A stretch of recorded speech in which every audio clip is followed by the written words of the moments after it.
স্বামীর কাজ হচ্ছে স্ত্রীদেরকে মায়া প্রদর্শন করা, মহব্বত প্রদর্শন করা, কেয়ারিং পছন্দ করা, কেয়ারিং প্রদর্শন করা। আর স্ত্রীদের কাজ হচ্ছে স্বামীদেরকে ভক্তি করা, শ্রদ্ধা করা, সম্মান করা। দুইজনের পক্ষ থেকে যখন এই ইসলামের নিয়ম দুইটা চলে আসবে, অশান্তির সংসার অশান্তির হয়ে যাবে। সুবহানাল্লাহ। স্বামীর কাজ হচ্ছে কখনো কারো সামনে তার স্ত্রীকে ছোট না করা, আর স্ত্রীর কাজ হচ্ছে কখনো কারো সামনে নিজের স্বামীকে ছোট হতে না দেওয়া। কেউ যদি বলে তোমার স্বামী তো এমন, আপনি বড় গলায় বলবেন আমার স্বামী যেমন হোক, এটা আমার স্বামী, আপনার কথা বলার দরকার নাই। কেউ যদি বলে তোমার বউ এমন করেছে, আমারটা আমি দেখবো, সম্পত্তিটা আমার।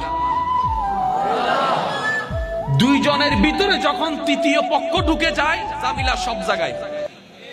যত মামলা কোর্টে আছে আপনি একটু খেয়াল করে দেখেন, দুই ভাইয়ের মাঝখানে তৃতীয় পক্ষ ঢুকছে, ওই তৃতীয় পক্ষই আজকে দুই ভাইকে লাগাইয়া মামলা করাই দিচ্ছে। যত ডিভোর্স আছে সব সময় সব জায়গায় দেখবেন তৃতীয় পক্ষ আছে।